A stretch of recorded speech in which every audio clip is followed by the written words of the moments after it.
Welcome to the Beyond Sugar Freedom podcast. I'm your host, Danielle Dame, holistic nutrition coach and speaker. Let's dive in. Hello. Welcome back to another episode here on the Beyond Sugar Freedom podcast. I'm your host, Danielle Dame. And this episode is going to be very different than the episodes that have been here on the podcast over the last few months. Because what I want to do here is something that I've never done. And truth be told, I'm a little bit scared and I'm a little bit nervous before I hit record here in what I want to share and what I want to open up with all of you in my journey with grief. And I will preface this whole episode with the truth that I'm still very much in my grief and I'm very much in the emotional experience and the pain and all of the things that come with this journey. And I'll probably well up. I'll probably cry today recording this episode because it's very there. I can feel under the surface as I'm even talking right now, before even getting into what I want to share, that the tears are there. And I wanted to record, I could have waited a couple months to record this episode until I was stronger and I was mostly through the grief. And I just felt like that wasn't right. And that wasn't what was needed here in me sharing this level of vulnerability and honesty and openness when it comes to such deep, difficult emotions like grief and pain and heartache and the loneliness and all the very painful things that I'm currently processing through and currently feeling. And I just want to share from that authentic place with all of you. So thank you in advance for bearing with me. If I lose my train of thought or I choke up or I need to take a pause to blow my nose, I have my tissues ready because this is real. And this is a side of me that many of you haven't seen. A lot of, obviously, my clients see this side very real as I show up, always very real when in my group programs. And when I'm going through things, they're very much on that journey with me. And I want to take you on a little bit of that journey with me as well. Because I know that we are all grieving something. Right now, right here in this moment, you have unprocessed grief in your body from a lifetime of stuffing down our feelings, stuffing down our pain, stuffing down our grief. And there is a lot to grieve. There is a lot. We have all lost things, people, the dreams, jobs, we have lost a lot and gained a lot, right? This is the yin and yang, the light and dark of being a human being. Is that we lose things and we gain things, right? And it's the ebb and flow. And literally the definition of being a human is having both of those polarizing experiences. And right now, I happen to be going through one of the heavy, dark experiences. And I know that the light will come again. I know that the joy will come again. I know that this is what I'm needing to go through right now in my journey of growth and in my journey of continuing to heal and this commitment to myself. Now, before I really get into, what I want to share here today is just some important thoughts about grief and some of the biggest lessons that Moose has gifted me in this process, both before his passing and now after. And I want to share with you what I've been doing to support myself through this grief. And I hope that this gives you permission, even just a little bit, to start walking into your own grief boldly and getting the right support and even just supporting yourself, right? And knowing that this is very real and alive for all of us. So whatever you get out of this episode, I'm trusting that it's what's meant. And I'm just showing up here as a catalyst to start this conversation or continue this conversation in a very real and vulnerable way. And I want to share, I know I usually start these episodes with a little bit of an update about my personal life and what's going on and maybe a weekly insight or lesson that I have for you. And obviously this episode is going to be filled with lessons. But one of the things that I've just recently come back less than a week ago at the time of recording this, I've come back from spending 4 nights away. I took myself on a little solo getaway, a solo Danny retreat, I call these. This is a very important self-love and healing practice of mine that I try to do 3 or 4 times a year, where I take myself away and just connect with myself and disconnect from technology and really connect with my higher self and my intuition. So after having a very busy few months, obviously with the loss of Moose and launching the Break Free from Sugar program and starting that program, there's been a lot going on, and I know my body is needing a rest. So I thought, oh, this is a great time to do this getaway. And I did. And it was beautiful. It was very restful. It was perfect timing in my cycle as well, right before my cycle started, to really rest and nourish myself. And I also realized by the day 4, that it was not the right time to do that alone, because essentially one of the intentions that I went into that retreat was to connect and continue grieving. And doing that alone was not ideal. It was really not ideal. When we are in pain, and this is such an important lesson, one of many lessons that I'm continuing to learn. And it's interesting because I know this and I ignored it, and I didn't even think about it when I took myself away. But when we're going through something as painful as grief or any sort of pain, the most traumatic thing that we can do is to do it alone. And this is where most of us have spent our lives traumatized and emotionally blocked, because we've gone through the pain alone. And grieving especially is done in community. And here I am alone in the woods, in a cabin by myself, feeling incredibly lonely, disconnected, these things that I didn't need to feel. Right. And I'm grateful, obviously, for that lesson, I guess, that reminder for myself that this is a process. And I've been, luckily, I understand this, and I've been doing this a lot, is leaning on my community and leaning on support and leaning on having connection and not being alone in this pain, because we're not alone. And I want you to know that you're not alone. Whatever pain it is you're feeling, if it's grief or heartache or loneliness or something else, you're not alone in that. We all have pain. And most of us can very much relate to maybe not the specific situation that's showing up that's causing you pain, but the pain itself is very real for all of us human beings. So don't do it alone. That's the little update and tidbit and lesson that I want to start this episode with. So for those who don't really know what happened or what's going on, I'm not going to get into all of the details, but essentially what's started this journey for me was 7 weeks ago. I lost my cat, Moose, and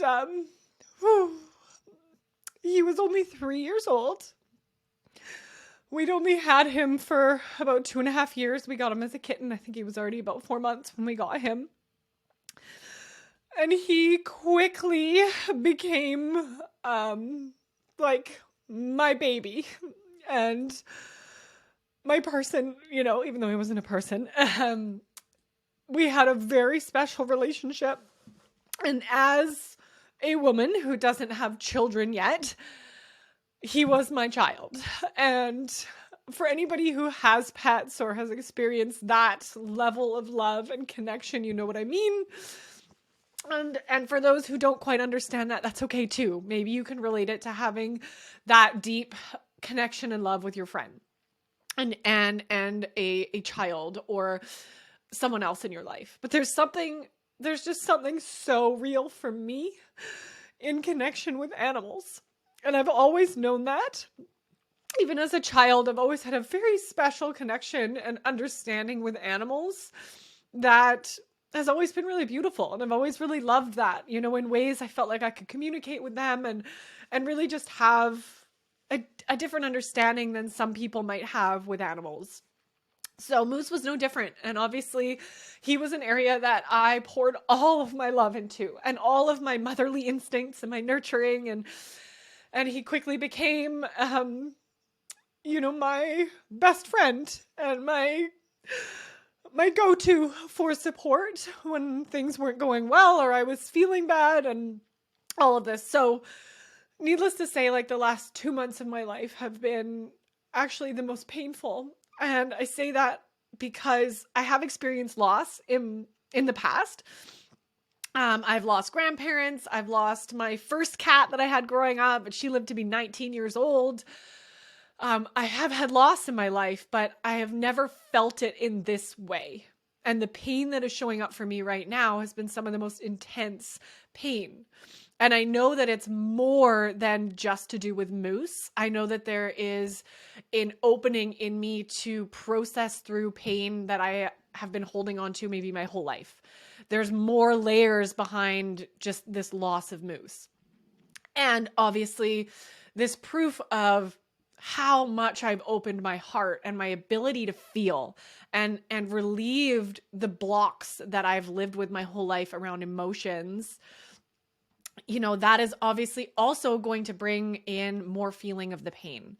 So the more that I'm able to feel joy and love and bliss and beauty and pleasure, the more I'm also going to feel the painful emotions. And this is part of the journey, and I wouldn't change it for the world.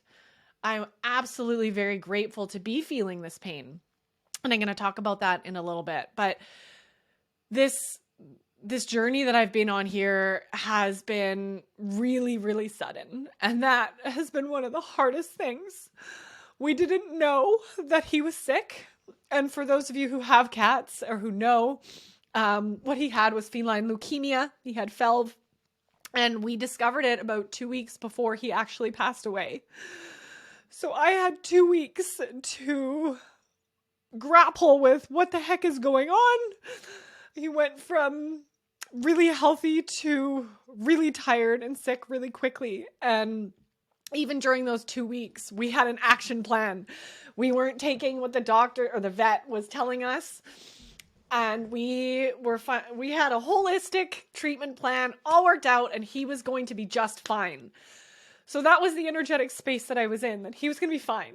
And within a couple days, it was like, bam, no, he's not. And he's gone. So the trauma in that happening so quickly and the way that he passed was extremely traumatic. So dealing with the trauma of that, as well as just him being gone. I mean, there's so many layers to grief and to how these things unfold for all of us. And one of the things that, I see and I reflect a lot on, right, is how our society teaches us to not deal with grief, essentially, right? We're taught to keep our pain to ourselves, to keep it hidden, to be strong, to suck it up, to just get on with life and move on, right? You get like a couple days of bereavement from work, and then you should be able to work again. You should be able to just get right back to it, right? And there's also a lot of this message, and I've seen this in some people in my life, and I understand that some of you may be listening, might be sitting there going, well, it's just a cat. And, what's the big deal? It's not a human. And loss is a loss, right? And for all of us having different connections, whether it's a human or a pet, love is love and loss is loss. And we need to be careful to not gaslight and downplay people's pain. If somebody is communicating to you, and I've had to go through this with people in my life in this process, not understanding the level of pain I'm in, they don't have to understand it, but respecting it and still showing up and supporting me is really important. So one of the other messages that we get in our society is that, this whole dynamic of hiding our pain is because, your grief is making other people uncomfortable, right? And that shows up too. I've noticed this in my journey, that there's been my pain and my ability to communicate and share this pain publicly has triggered some people in my life who aren't comfortable with grief, right? Of seeing me in so much pain has been really difficult for some of my loved ones. And that's all part of their process. I understand that. And it's part of that dynamic that makes so many of us just fake it, right? Put the mask back on and fake it, pretend we've got it all together because we don't want to make someone else uncomfortable. So these are just some of the messages that we get, especially around this loss and pain and grief. And, one of the things that is I'm very real am in it now experiencing is the truth that we can't put a timeline on our pain. We can't put a timeline on when I'm going to be done grieving. And as much as I want it to be done and I want it to be over and I want to be in the space where I can just look at photos of Moose and smile and think of the good times, I'm not. And that's okay. And it's really important to know for you too that whatever it is that you're dealing with, whatever emotion, whatever difficult situation is, there is no timeline. There's no rush. So what if I'm still deeply grieving for a year? I hope not. But that's okay if it was. And really be careful about the messaging that might show up for you from people or from society or from your boss about how quickly you should be moving on.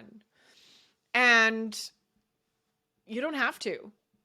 And I'm not. And I'm just proof of that. This is a process. And there are some days and weeks that I've felt great, and that I felt, okay, I'm getting back to life. And then this week I've been hit with a truck and the tears can't stop coming out of me. And I'm allowing all of it. And that's okay. So one of the things that, I've been finding really helpful in this grieving process is leaning into my beliefs about everyone coming into our lives for a reason.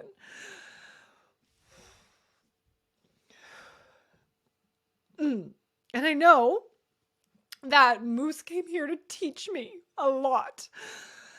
And I'm still learning some of the things that he had to teach me. And I'm still not perfect and growing and learning. But having this loss has helped me take a minute to really reflect on what he is teaching me and what he has taught me and is continuing to teach me in his, in this next phase. So I want to share some of those with you in a way to honor him and to really, for me, solidify and embody some of these things that I am continuing to work on. So some of the gifts that he brought so many gifts into my life, but some of these lessons have been really big learning about myself. I've really gotten to experience and learn how much my capacity for love and emotions in general have expanded. My capacity is getting bigger. This work that I've been doing in my healing journey and reconnecting with myself journey over the last 6 years has been working. There have been things shifting. So that's such a gift of this experience, is learning that my capacity for that has grown. I'm also really deeply getting to see that I have a lot of deeper wounds that I thought were healed that are not. There is a lot coming up for me around deep, deep loneliness. And his passing has really, really shed a light on that. I feel very alone when I'm home alone. And he was always here. So it masked that deeper pain. And this is something that I know for me is deeper from my childhood, maybe even from past lives or ancestral trauma. And these are all areas that it's really, really shining a light for me that I'm committing to going deeper into to process and heal. And he's also shown me in his life that I still do have a lot of work to do around letting go of control and really surrendering. This has been a big piece of my work over the last 6 years, and I'm still working on it. Letting go of control and really surrendering to things. So I do see where in his life, I held on too tight, to the things that I love. It took me a long time to be comfortable with letting him outside, especially at night, because he could get attacked by a raccoon, and I was afraid of his life. And I held on tightly instead of really honoring my highest value of freedom for him. Eventually I got there, and I'm so grateful that I did, and he was able to live his best life for the last, year and a half, being outside and coming and going as he wanted and really enjoying hunting and doing cat things, which is really great. Even right to his last night, he was out having fun, and that is really great. And there's still things for me to reflect on there, and places for me to improve, and in not holding so tightly to things that I love, and really practicing what I preach, and honoring freedom, and not controlling things in my life in a big way. So that, is I'm grateful for these areas that I'm being shown I still have some work to do. Another really big lesson and reminder for each and every one of you. And, it's sad that we get this lesson through loss, usually. But it's this reminder to be present, to be really present with those that you love as much as possible, whether it's a human or a pet. Tell them you love them. Be present when you're with them. Don't be staring at your phone or distracted. Visit, really soak in their company and companionship and connection. And this is something that to this day still really rips my heart apart, is knowing that, I could have been a bit more present in his final weeks on this planet, because if I'd known, right? If only I had known that I wasn't going to have more time with him, to be more present, to not have those regrets that I'm still working on releasing because it's not serving me, but those regrets that, I could have spent more time, or I could have taken those days off of work, or I could have done those things, right? Which obviously we need to find a balance of living life and still being present with the ones that we love.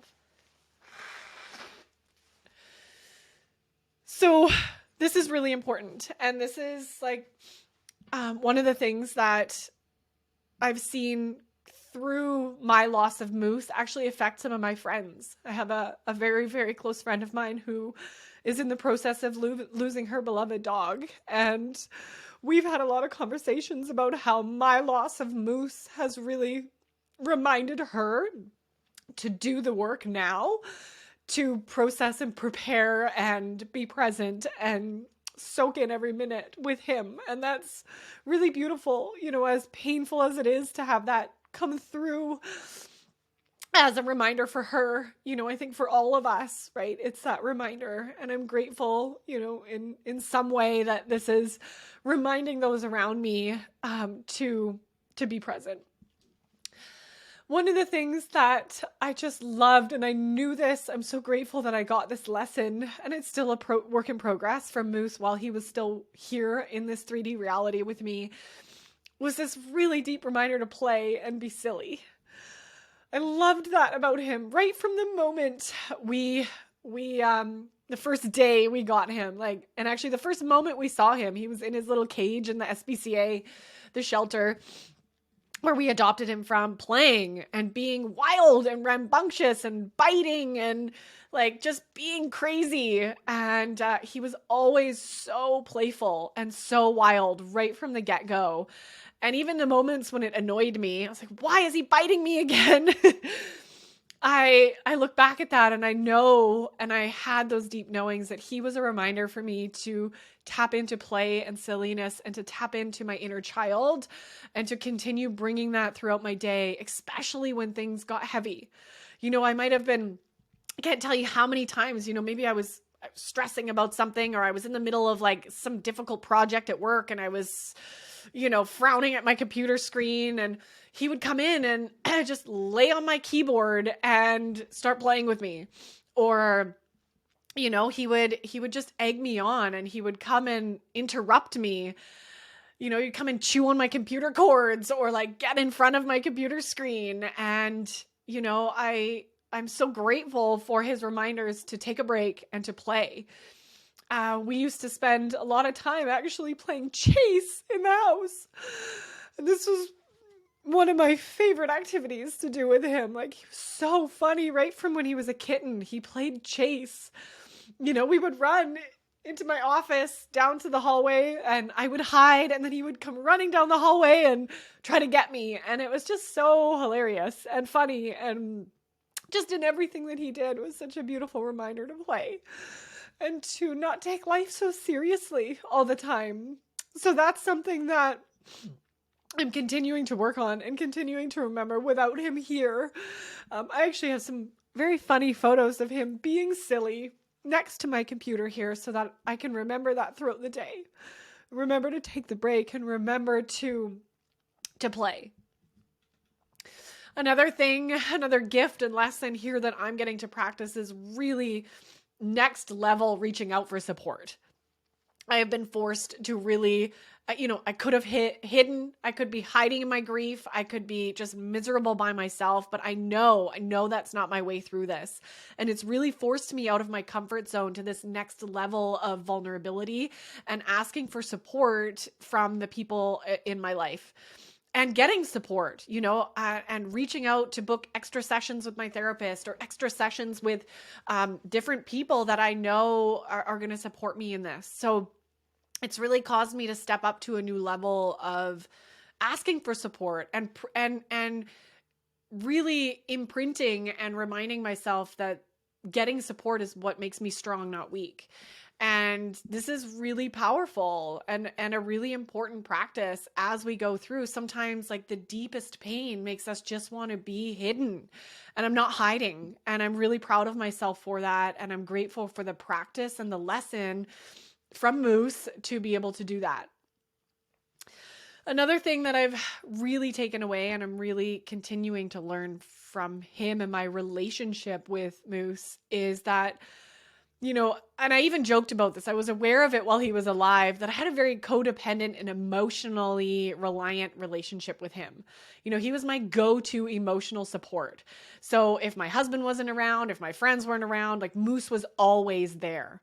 And it was easy and effortless. I could cuddle him and he would make me feel better, right? And, if I was dealing with something stressful at work, or somebody said something mean to me, or I'm having a hard day for no reason, right? He was always there.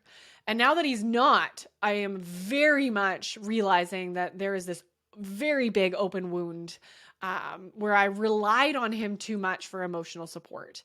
And what I'm learning is how to diversify my needs for support, right? And not to put it all my support eggs in one basket, right?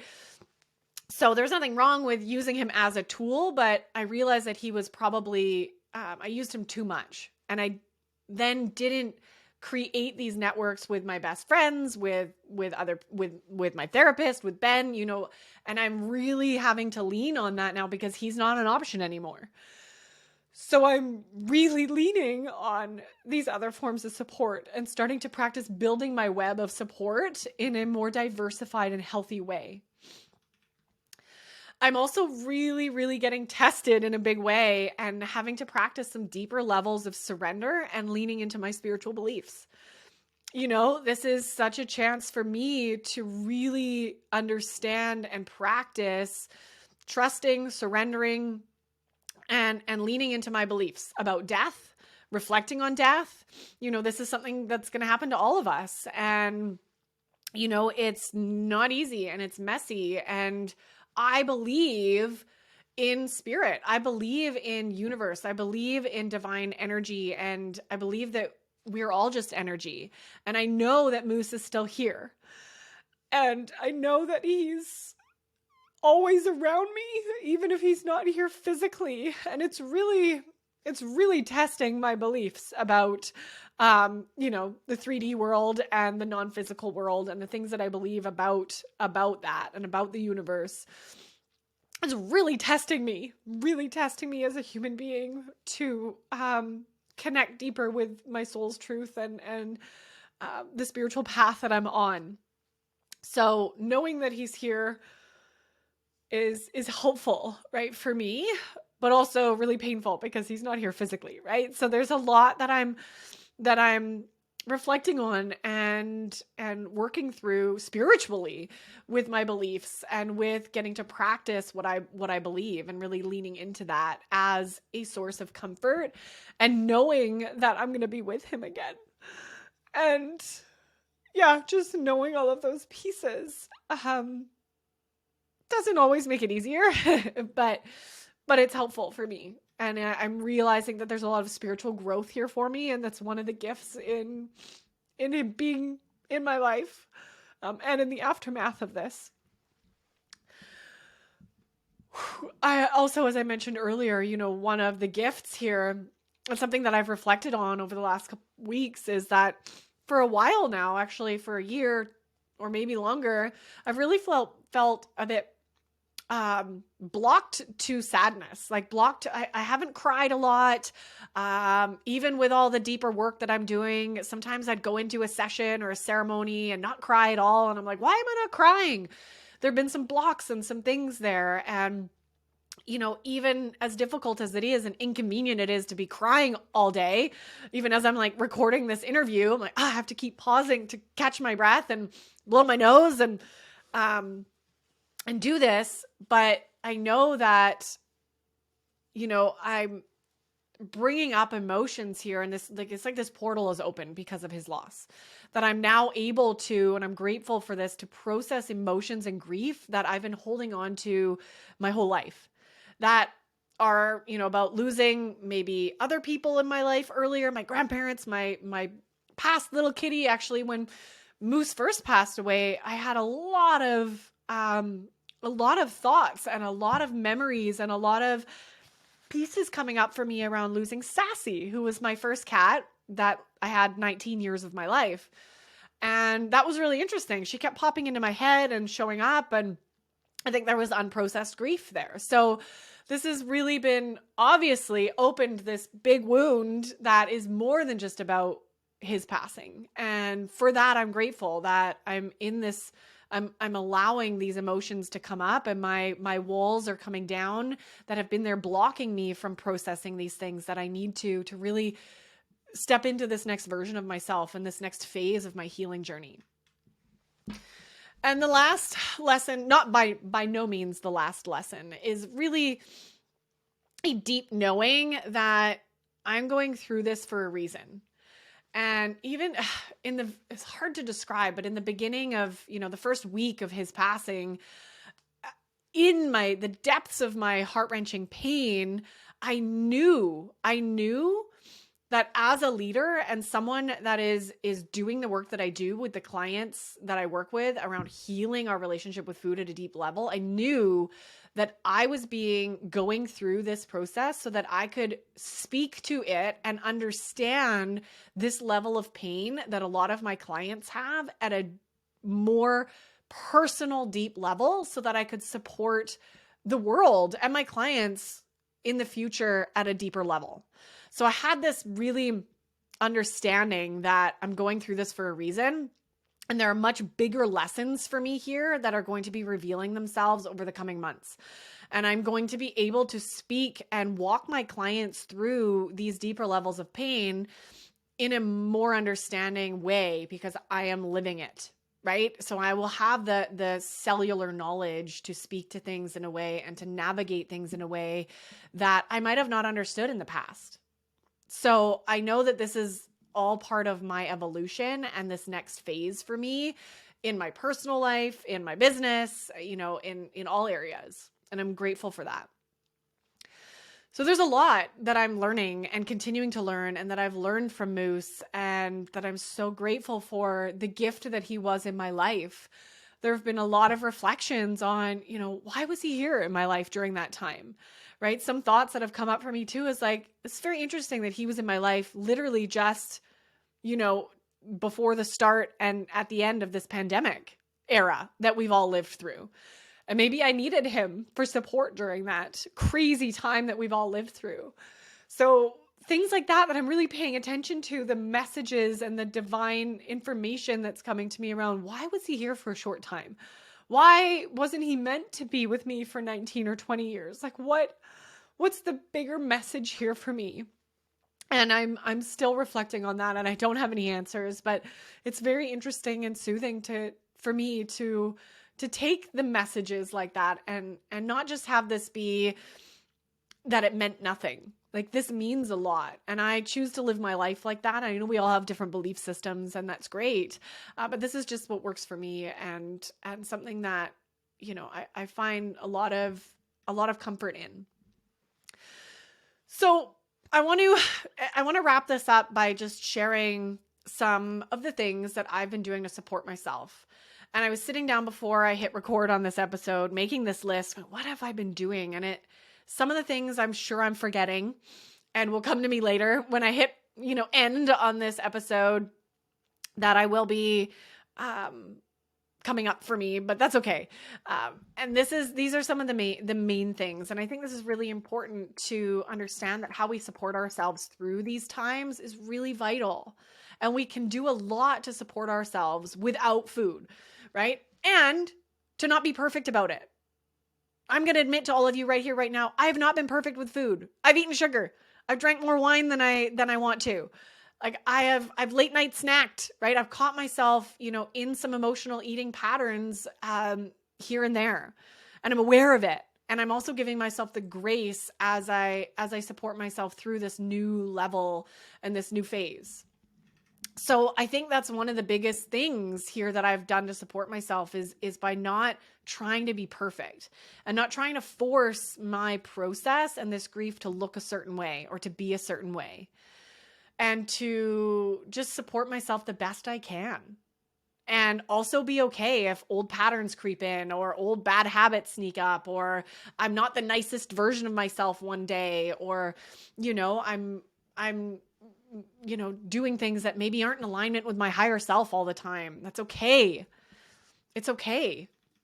And I really want to start that off by sharing, by saying that, because I think we have this false sense, or maybe you have this false sense of how perfect Danny is, or, nothing phases her and she doesn't ever do anything unhealthy. And that is so far from the truth.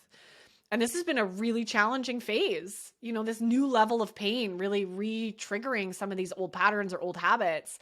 And I'm aware of it, and I know how to navigate out of it, and I am, and I will, and that's okay, right? These couple months of challenging times and things showing up for me are not going to kill me, and I know that I'm learning in the process. So one of the big things that I've done, and I haven't done perfectly, but I'm continuing to do, is really taking as much time to rest and taking things off my plate. So this was tricky. This was really tricky for me in September when I launched the Break Free from Sugar program. I hosted an amazing boot camp, and there was a lot of work. There was a lot of things going on behind the scene, a lot of pieces to put together. And to be honest, I almost canceled the whole thing. I almost canceled that whole thing and just wanted to hide in a corner. And I didn't, because I knew that's not what Moose wanted. I knew that's not what my higher self wanted. I know that's not how I'm going to serve and support my clients and the amazing women who are currently in that program as we're navigating through all of this together and getting to see me in this space and have these conversations together. So I've done my best to rest and take time off, and also still do things, right? And still live life. So that really, I'm noticing changes every week. This week I've needed a lot of extra downtime. And, time in nature, and time to just cry, and time to just be. And next week I might be ready to get back to doing more, right? And working more, and working on some new projects and things that I have planned, for next year. And it's just a matter of trusting the flow of that and not beating myself up with it. So I'm really giving myself a lot of grace. I had a really difficult emotional day a couple days ago, and I gave myself permission to not do any work, which was hard for me. I moved some things around and I prioritized, and I was like, okay, I'll do that tomorrow. And I did. The next day I was able to do what I needed to do and catch up on the things. So being flexible in that has been really vital for my sanity, because I'm not forcing myself through something when I'm having emotions. I'm not trying to force them down. I'm like, okay, here they are. Let's honor them today. And yes, sometimes I am needing to take some deep breaths, put a pin in it, and say, I'm going to do that tonight, right? I'm going to let the tears come tonight, but today I need to do this interview, or I need to get something done. And that's okay too. But resting and slowing down has been absolutely vital. I've said no to a lot of things. I've taken a lot of things off my plate. I've canceled some things, and I'm going to continue doing that as long as I need to. The other thing that I've done, and I know I mentioned this already, so I won't share too much, but is really telling everyone around me that I need support. The people that I can really lean on. I'm grateful for the connections that I've built in my life. There are certain people in my life that are my go-tos for support. And there are others who have different purposes in my relationships and in my life. So I know who I can lean on, on a daily basis when these things are coming up and who are going to be there to support me. And I've been doing that. Another thing that has actually been supportive is doing this podcast and actually sharing my pain publicly. I know in the first couple of weeks that this happened, I sent out emails to everyone who's on my newsletter list. I posted on social media. I'm being very conscious to be vulnerable in sharing publicly about my pain and not hiding in it, because this is how we heal, is to let those around you know and to be met with the support of that. I can't tell you how many emails, how many messages I got when I did that email and post on social media, and it just meant the world to me. People opening up about their grief and telling me that they get it. They've lost a pet. And that level of community support has been huge. It's not just my immediate network that I know has my back. It's all of these beautiful souls like yourself who have reached out to me, and I feel that support. I feel that network of we're all connected and I'm not alone in this. And that's really, really important as we grieve, to know that we're not alone in it. I've also really been working at creating big space in my days to cry and to feel what needs to be felt. And this comes and goes. The last couple of weeks, I've really had to suck it up a bit to get some work done and get some things done that needed to happen. But now I'm in this phase where I'm reopening that again and making sure that I have downtime every day, whether it's in the bath or morning meditation practice or a walk in nature when it's not pouring rain outside, to really just allow myself to feel what needs to be felt. I'm also really connecting with Moose every day. Ben and I talk about him at home. I ordered a whole stack of photos. So I now have photos of him, in all the rooms of our house so that we can see him and connect with him. In the beginning, first weeks, it was really, really important for me to spend time multiple times a day at his gravesite, which we've buried him up behind our house. So we have a beautiful site there where I can go and just spend time with him. That was a way to connect, which I'm needing less and less as we go forward. So spending time connecting with him, even talking to him. Our sauna was always a really sacred space that, as funny as it sounds, he would hang out with us. Sometimes he loved coming into the sauna and he would lay on the floor with us, for a couple minutes until he was ready to leave. And if not, he was always outside, like keeping guard on the little ledge outside our sauna when we were in there at night. So it's a very potent place that we feel him. And I've been talking to him, there, inviting him in when I go into the sauna with me, or, just feeling him there. So I think that's an important part of this process for me, is like keeping him alive and not just moving on, right? Keeping him supported. Another thing that I forgot to write down, but it's just coming to me now, one thing that we did also do, for those who follow me on Instagram, you're very aware of this, is that we fostered some really cute little kittens a couple weeks ago. We had them for about 2 or 3 weeks. I foster with the same shelter that we actually got Moose from, and I let them know that we were ready to foster again. And I knew in my heart, like, I needed some feline animal energy in the home to help with this process. And I also knew very clearly I'm not ready to bring another pet in permanently until I have done some of this work that needs to be done and this healing that needs to be done first. So I thought, what a great idea. We're going to foster and get some of that love for a little bit of time. And it was great. It was difficult, but it was great. We had 3 amazing, really cute, hilarious little kittens here that brought a lot of joy back into our house, a lot of, that beautiful energy back in. And of course, once they got adopted and went off to their homes, that was hard as well, because, we were empty nesting again. So that was helpful for the short term, in that just having a little bit of something to cuddle and play with was really, really helpful.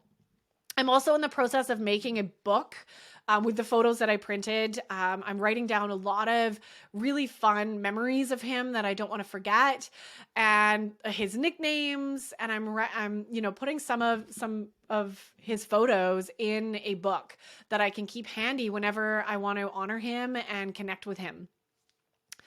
I've also been using music, and more specifically playing his song. So this is something that I don't do every day, but it comes and goes when I feel like, okay, I want to connect with Moose. We I had this idea, when we were at the vet, literally in the process of saying goodbye to him for a final time. I knew that I wanted to pick a really sacred song to play for him and for us during the process of his passing. So we did that, and we picked a song, and that was a song that we played as he passed away in my arms. And that song now has so much meaning, and so much potency behind it, that when I need to connect with him, I play that song. So we have a song now that signifies, his beauty and the peace and freedom that he's now feeling, being back into the universe as light energy. So that's, music, and specifically his song, has been a really, beautiful part of helping me stay connected to him and in processing this continued grief. I've also been leaning on my therapist, my support network, my guide. I've had some sessions, been supported there. I'm also literally just about to start working with a death doula that a friend had recommended to me, someone else to just hold me in this healing space that understands the process and pain of losing a pet. So I'm really looking forward to that, because I know that I need continued support. I'm also, something I haven't talked about yet here on the podcast a lot. I've talked a little bit about it, but psychedelic therapy is something that, and plant medicine is something that I'm using as well in this process of helping me to connect with him and helping me process through the pain and grief and deeper understanding of these lessons that he's gifted, and really embodying those in a new way. Giving myself grace. I mentioned this already, right? When these bad habits are creeping in, the late night snacking, the wanting to have, too many glasses of wine and just to escape, the Netflix, the numbing out. I'm very aware when I'm numbing out, when I'm like, I don't want to feel this anymore. And I'm finding a balance between doing that. I mean, on my getaway, I would spend some time, an hour or two doing some good crying and feeling, and then I would watch a movie. Right. And I would ebb and flow out of I just need a break, and then I'm going to feel again. And, just giving myself grace when I'm maybe not doing that perfectly, or it's all okay.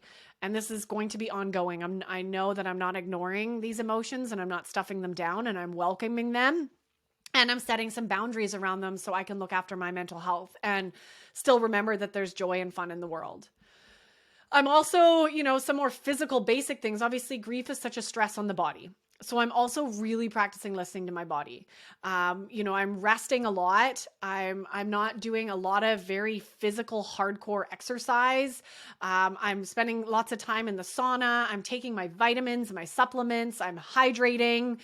I'm, really focusing on, understanding that my body's going through a lot of stress, and how can I support myself through that? So, again, the slowing down, trying to minimize stress in other areas of my life so that I can just support my body with this version of stress that it's going through. So that's just a couple of the things that I'm doing or have done and continuing to do. And there's probably things that I forgot, and that's okay. But I hope that really, supports you in some way. I can't thank you enough. Everyone who has supported me or sends me a message maybe after hearing this podcast.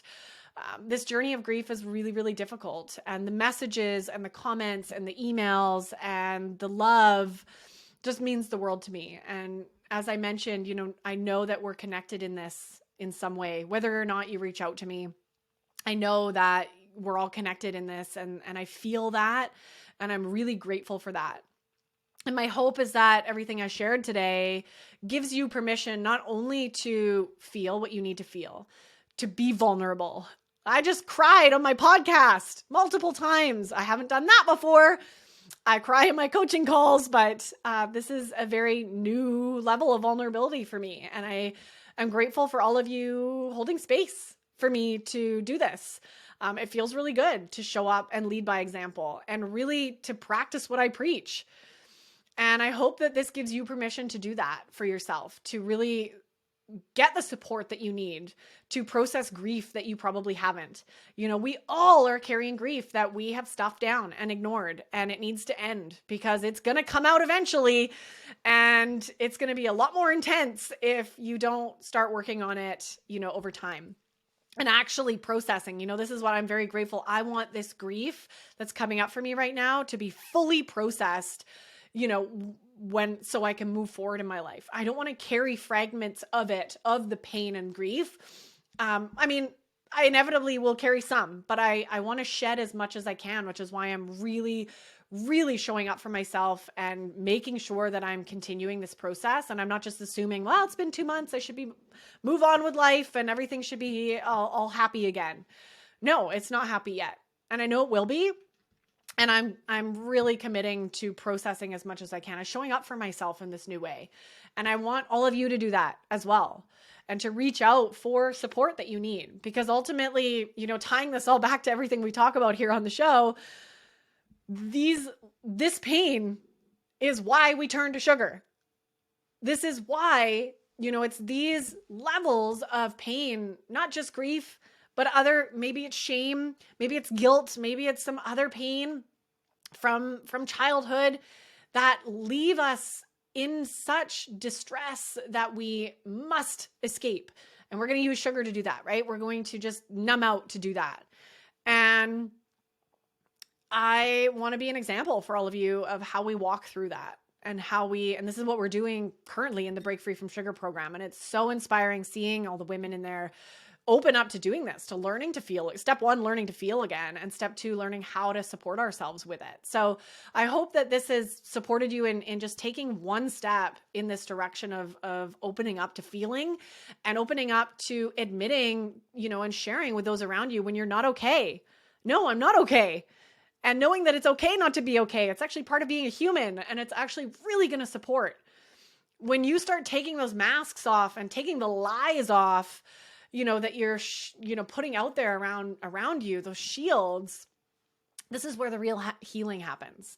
And especially when it comes to our patterns around escapism and addiction and all of these pieces. So please have compassion for yourself and get the support that you need. Whether you want to reach out to me, I would absolutely love to hear from you, or, someone else that you already have in your support network that you can lean on to just say, what, I'm not doing okay, or I'm having a hard day.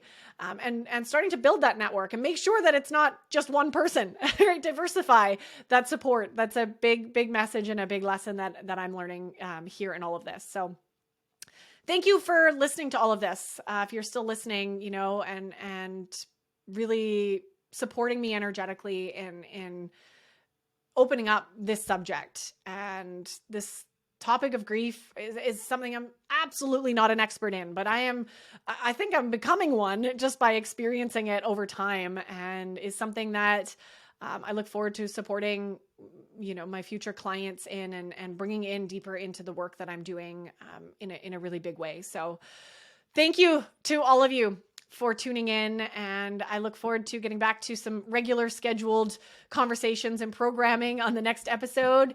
And I am, just beyond grateful for all of you and your support. So big energetic hugs to everyone listening.